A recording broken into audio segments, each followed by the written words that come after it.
आपल्या जीवनाला किंवा आपल्या संपूर्ण फ्युचरला कसा आकार द्यायचा आहे, यासाठीचं तुमचं हे 10वीचं वर्ष सर्वाधिक महत्त्वाचं आहे. शिक्षण ही एक अशी प्रक्रिया आहे जी कधीही थांबणारी नाही. त्याला आपण अनस्टॉपेबल असं म्हणतो, जिला आपण निरंतर चालणारी प्रक्रिया असं म्हणतो.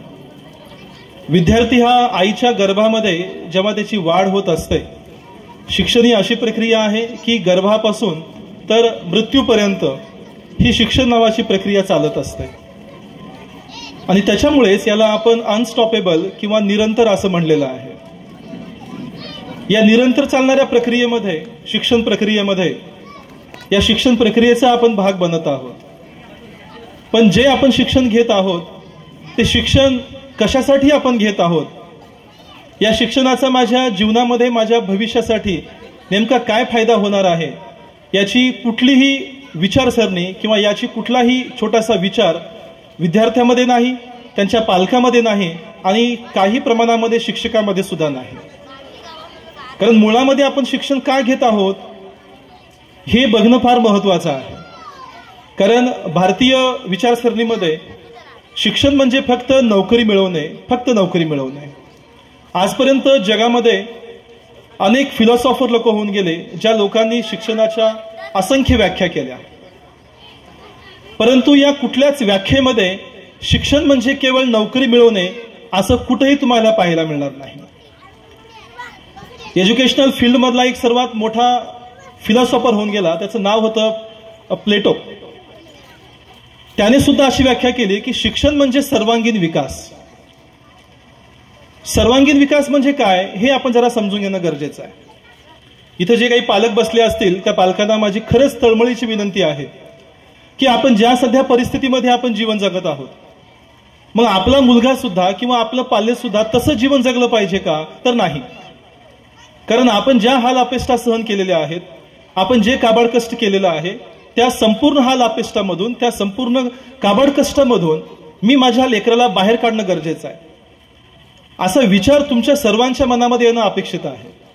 आणि जे विद्यार्थी आहेत की ज्यांचं आणखी उद्दिष्ट ठरलंच नाही, कारण उद्दिष्टविरहित जीवन हे पूर्णपणे एका मोठ्या शून्यासारखं आहे. आपण जीवन जगत असताना काहीतरी उद्दिष्ट ठरवणं फार गरजेचं आहे. आणि उद्दिष्ट विरहित जीवन हे आपल्याला कुठेही घेऊन जाऊ शकणार नाही.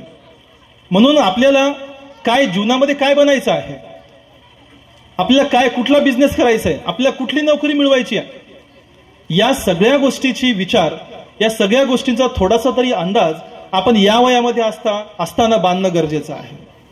शिक्षण हे 2 प्रकारचं असतं, ज्याला आपण फॉर्मल अँड इनफॉर्मल असं म्हणतो, औपचारिक आणि अनौपचारिक शिक्षण. 4 भिंतीच्या मध्ये शाळेमध्ये जे आपण शिक्षण घेतो त्याला आपण म्हणलेलं आहे फॉर्मल शिक्षण, औपचारिक शिक्षण. आणि शाळेच्या बाहेर, घरामध्ये असेल, मित्रांच्या सोबत असेल, यांच्याकडून आपण जे शिकतो त्याला आपण म्हणतो अनौपचारिक शिक्षण.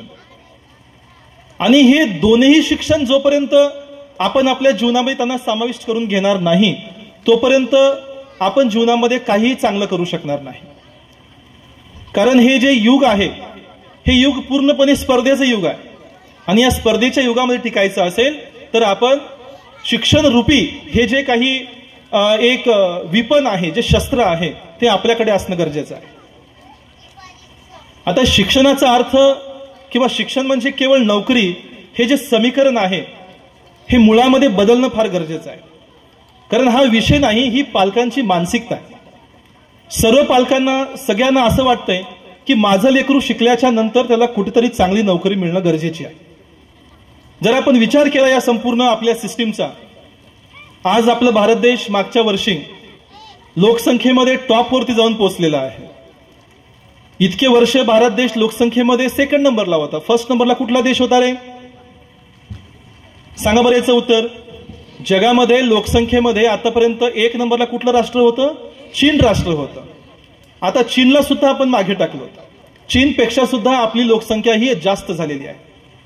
आज आपल्या देशाची लोकसंख्या जवळपास 145 कोटी इतकी झालेली आहे.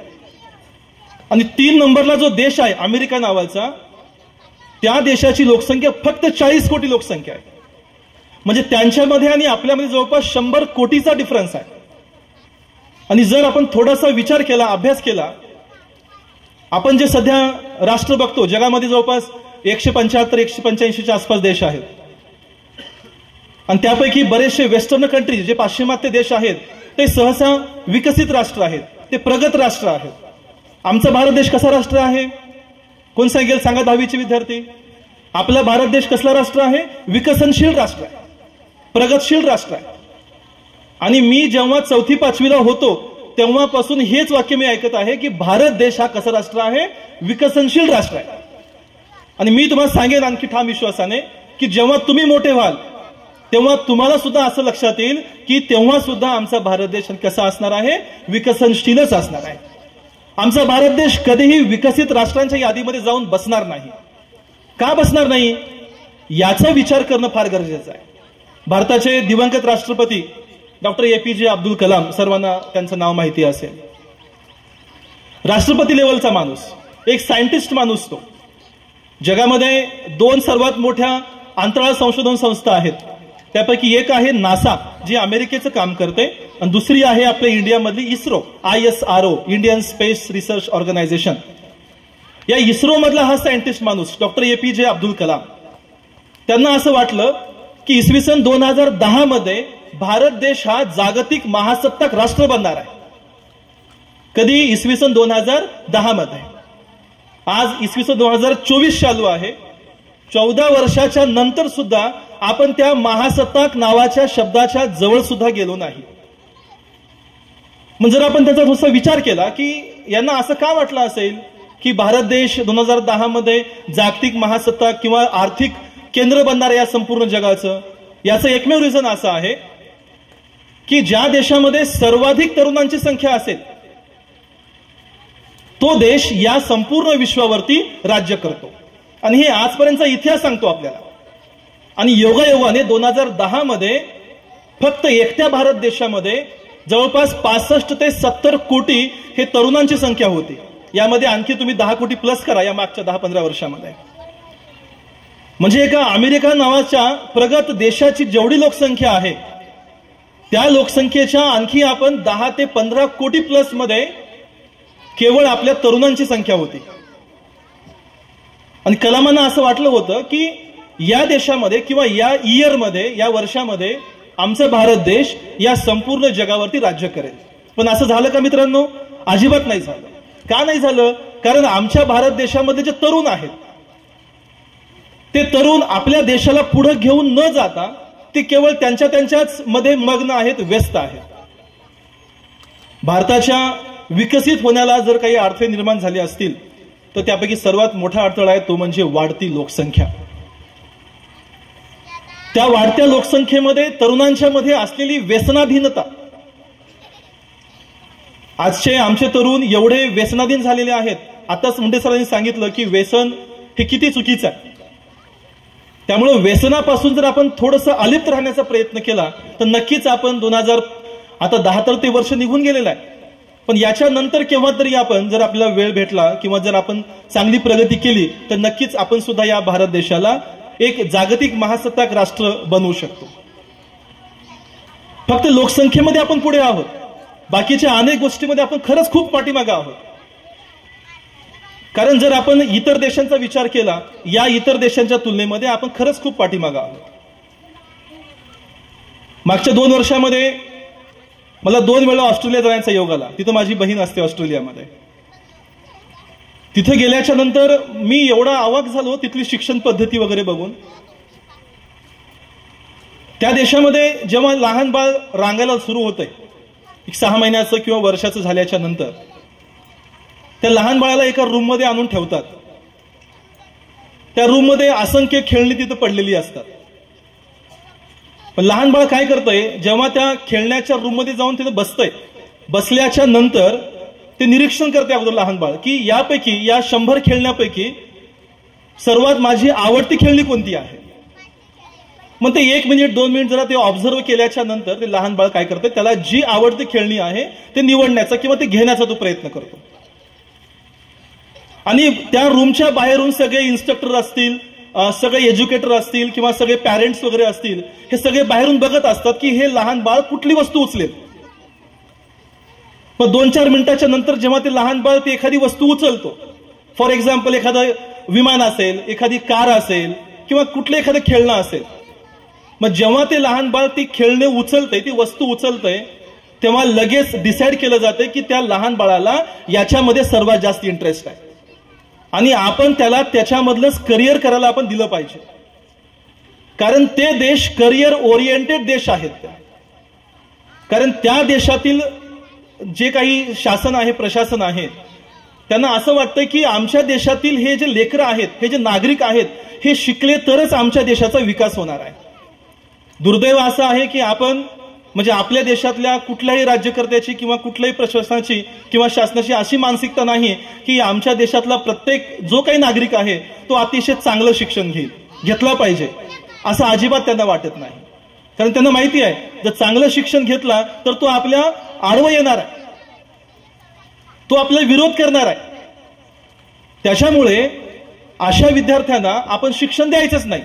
जरी दिलं तरी आपण थोडंसं कमी शिक्षण द्यायचं, चुकीचं शिक्षण द्यायचं. अशा अनेक चुकीच्या पद्धतीमुळे आपला भारत देश हा थोडासा मागे पडत चाललेला आहे. पण जरी आपण मागे पडत चाललो आहोत तरी आपण बऱ्याचशा गोष्टीमध्ये फार अग्रेसर आहोत. आताच मुंडे सरांनी सांगितलं किंवा बऱ्याच लोकांची अशी मानसिकता आहे की मोबाईल फोनमुळे आमचा फारच म्हणजे सत्यानाश झाला, असं शब्द वापरले का सरांनी. पण कुठलंही इन्व्हेन्शन, कुठलाही जो शोध आहे तो शोध एखाद्याचं वाईट व्हायला पाहिजे म्हणून तो निर्माण केलेला शोध नसतो. त्याच्यातून आपल्याला काय घ्यायचं आहे, आपण काय घेतो. जसं राजहंस नावाच्या पक्ष्याची आपण एक काल्पनिक गोष्ट ऐकलेली असेल. राजहंस नावाचा पक्षी फक्त दूधच पितो आणि पाणी हा मागे टाकून देतो, अशी एक आख्यायिका आपल्याकडे म्हणजे ते रुजलेली आहे. मोबाईल फोन हे अतिशय चांगलं डिव्हाइस आहे, फक्त आपण घेण्यावरती आहे की त्याच्यातून आपल्याला काय घ्यायचं आहे. आज सर्वांच्याकडे मोबाईल फोन आहेत. सर्वांच्या फोनमध्ये दररोज 1 GB 1.5 GB 2 GB डेटा मिळतो आणि सर्वजण आपण फक्त तो डेटा कसा संपवायचा आहे याचा विचार आपण करतो. फॉरेन कंट्रीजमध्ये डेटा नसतो, तिथे 24 तास वायफाय फ्री मध्ये असते. वायफाय फ्री मध्ये असून सुद्धा तिथले लोक अभ्यासाशिवाय किंवा कामाशिवाय ते मोबाईल फोनला हात लावत नाहीत. आपलं असं आहे का? अजिबातच नाही. अशा अनेक गोष्टी आहेत की ज्या गोष्टीमुळे आपण खरंच मागे पडत चाललो आणि चुकीचा एक दृष्टिकोन आपल्यात निर्माण होत चाललेला आहे. आणि हा जो विषय आहे आजच्या कार्यक्रमाचा की शिक्षण म्हणजे केवळ नोकरी नव्हे, हा विषय एवढा प्रगल्भ आहे, यावरती जेवढं बोलावं तेवढं कमी आहे. कारण आपण नोकरी मिळवण्यासाठीच आपण शिक्षण घेत आहोत. आणि नोकरी मिळणार गेली की आपण त्या शिक्षणाला दोष देतो, आपण त्या शाळेला दोष देतो, त्या सिस्टीमला दोष देतो आणि आपण फक्त बेरोजगार बनण्याचा प्रयत्न आपण करतो. आज या तुमच्या गावामध्ये 10वी आणि 12वी पास झालेले कितीतरी विद्यार्थी असतील. 100-200 तरी त्याच्यापेक्षा पण जास्त मुलं या गावामध्ये असतील, ज्यांचं काही रोल नाही या समाजामध्ये. फक्त रस्त्यावरती बसणे, हॉटेलमध्ये बसणे, चहा पिणे, सिगरेट पिणे एवढंच त्यांचं काम आहे. मग आपल्याला सुद्धा तसंच बनायचं आहे का? किंवा आपल्या सुद्धा लेकरांना तसंच बनवायचं आहे का? याचा विचार पालकांनी करणं फार गरजेचं आहे. कारण फक्त शिक्षण घेऊन आपण नोकरी मिळवू शकत नाही. या जगामध्ये असे असंख्य व्यक्ती आहेत ज्या व्यक्तींचं नाव या जगातल्या टॉप 10 बिलियनियर ट्रिलियनियर मध्ये जात आहे. त्या लोकांचं सुद्धा शिक्षण अत्याधिक कमी होतं. कमी शिक्षण घेऊन सुद्धा आपण सर्वात चांगलं जीवन जगू शकतो. जगातली सर्वात मोठी एक कॉम्प्युटर निर्माण करणारी कंपनी आहे. त्या कंपनीचं नाव आहे डेल, DELL. आता डेल नावाचं कॉम्प्युटर सर्वांना माहिती असेल. या डेल कंपनीचा जो मालक होता त्याचं नाव होतं मायकल डेल. लक्ष द्यायचं आहे 9वी-10वीच्या मुलांनी, तुमचं वय आता 14-15 वर्ष वय आहे. मायकल डेल नावाचा माणूस, मुलगा तो सॉरी, त्याला अजिबात अभ्यासामध्ये इंटरेस्ट नव्हता. पण पॅरेंट्सला असं वाटायचं की माझ्यापर्यंत जास्त शिकलं पाहिजे आणि जास्त शिक्षण घेऊन त्या अमेरिकेमध्ये कुठेतरी एक चांगलं त्याला जॉब भेटला पाहिजे. एक टेक्सास नावाचं शहर आहे अमेरिकेमध्ये, तिथला तो विद्यार्थी होता मायकल डेल. पण मायकल डेलचं डोकं फार वेगळं चालायचं. तो काय करायचा, तेव्हा एक जगामध्ये डेलपेक्षा सुद्धा आणखी एक फार मोठी कंपनी निर्माण झाली होती. तिचं नाव होतं IBM. IBMचं नाव सरांना माहिती असेल सर, सरांना IBM इंटरनॅशनल बिझनेस मशीन, त्याचं फुल फॉर्म. मग त्याला असं वाटायचं की त्या IBM मध्ये जे कॉम्प्युटर निर्माण होतात, आपण काय केलं पाहिजे तर ते कॉम्प्युटर आपण विकत घेतलं पाहिजे, सेकंड हँड असतील किंवा कमी किमतीमध्ये असतील, आणि त्याच्यामध्ये आपण काय केलं पाहिजे, प्रत्येक लोकांना कशा प्रकारचं कॉम्प्युटर पाहिजे अगदी आपण तसंच निर्माण केलं पाहिजे आणि त्या लोकांना आपण ते सेल केलं पाहिजे. सर्वाधिक शिक्षण कमी असून सुद्धा मायकेल डेल नावाचा हा जो काही CEO आहे या डेल कंपनीचा, त्याचं शिक्षण 10वी पर्यंत झालं होतं, त्याच्यापुढे तो शिकला नाही जास्त, पण तरी सुद्धा केवळ त्याच्याकडे जे स्किल होतं त्या कॉम्प्युटरला असेंबल करायचं, त्या असेंबल करण्याच्या त्याच्या स्किलमुळे आज जगामध्ये सर्वोच्च कंपनी जर कुणाची असेल ती म्हणजे मायकेल डेलची आहे. तो या जगामधला सर्वात पहिला एक एंटरप्रिनर आहे ज्याचं वय फक्त 15 वर्ष होतं. 15व्या वर्षी त्यांनी त्या काळामध्ये जगातली सर्वात महागडी गाडी BMW कंपनीची, ती गाडी त्या मुलाने एकही रुपया असे EMI न भरता त्यांनी ती गाडी खरेदी केलेली होती. टेबल कॅश, मायकेल डेल नावाच्या मुलाने, तुमच्या वयाचा मुलगा, ज्याचं वय फक्त 15 वर्ष त्याचं वय होतं. मग आपण का तसं स्किल निर्माण करू शकणार नाही? करू शकतो. फक्त ती करण्याची आणि त्याच्यातून आपलं करिअर डेव्हलप करण्याची तळमळ ही पालकामध्ये आणि विद्यार्थ्यांमध्ये असणं फार गरजेचे आहे.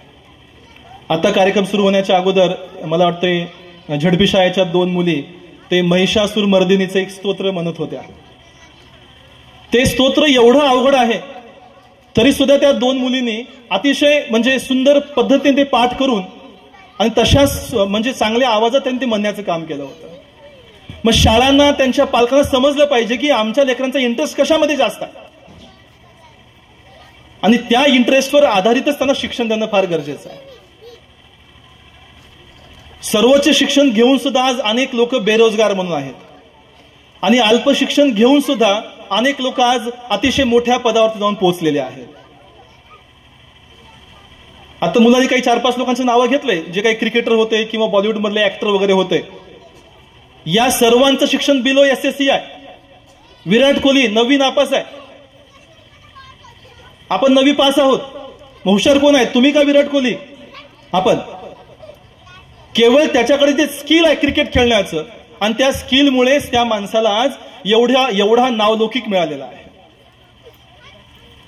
तुम्हाला मी एक छोटीशी गोष्ट सांगतो, लक्ष द्या. एक तुमच्या वयाचा मुलगा होता, तो मुलगा सर्वाधिक ढ त्या वर्गामध्ये.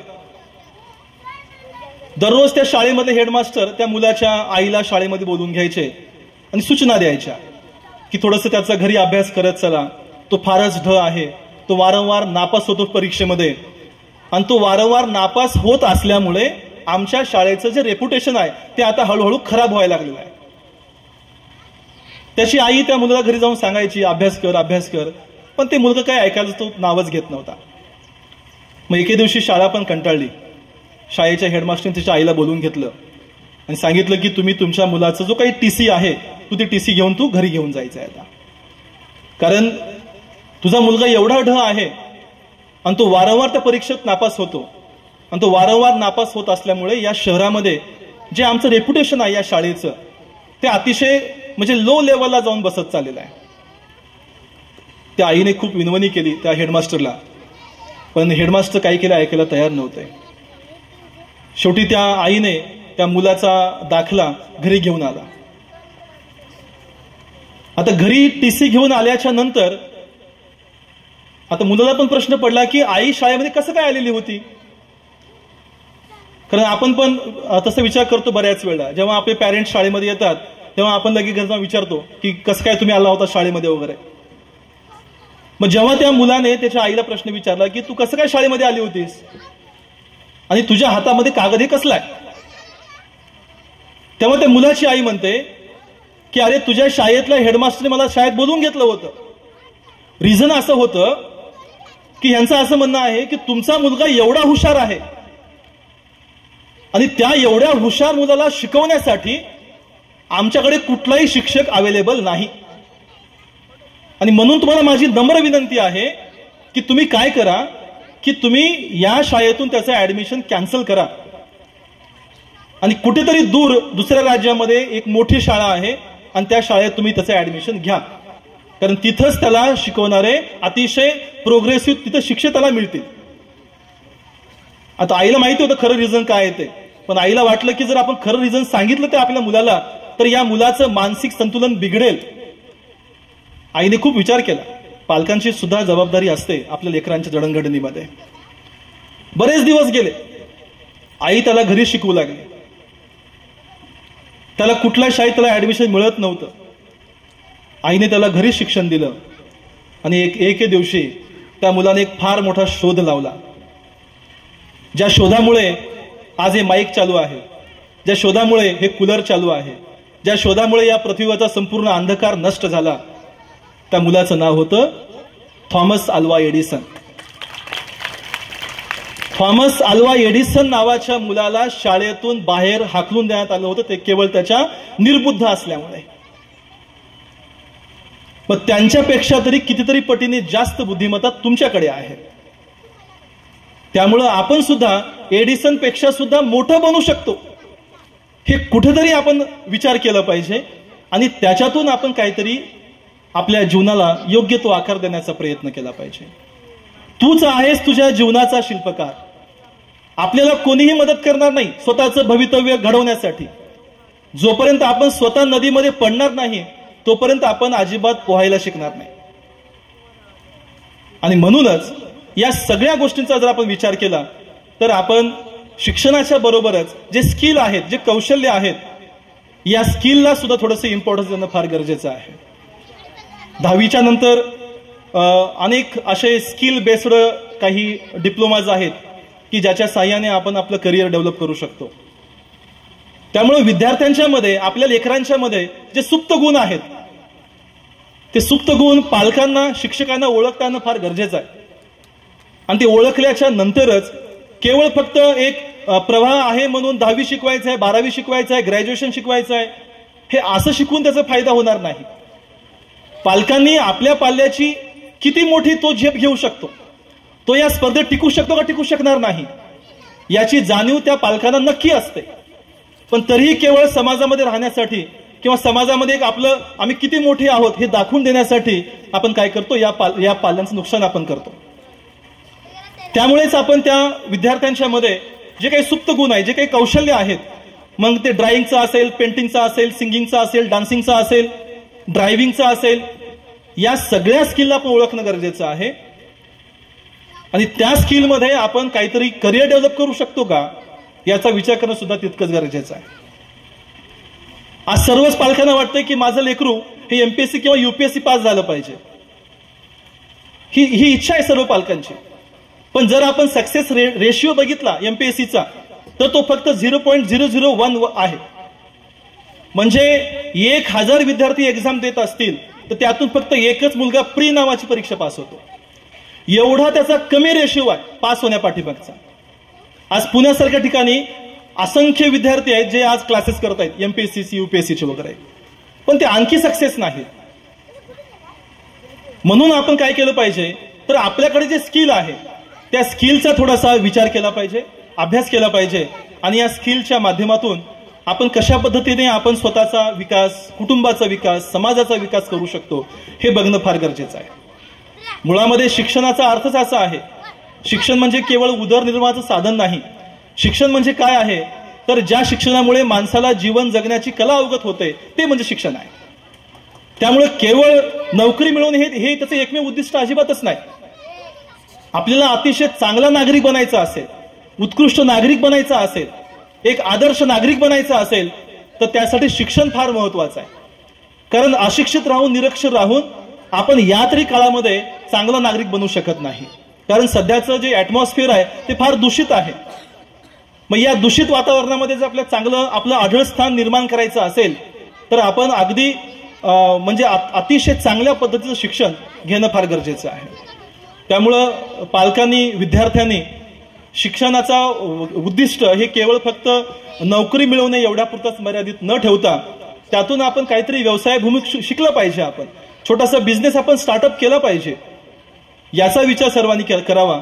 आता वेळ खूप झालेला आहे कारण 10:30चा कार्यक्रम हा नियोजित होता आणि 12:30-1ला सुरू झाला. लहान लहान विद्यार्थी आहेत, कारण हा विषय जो आहे तो विषय खरं तर 10वीच्या पुढच्या मुलांसाठीचा विषय आहे.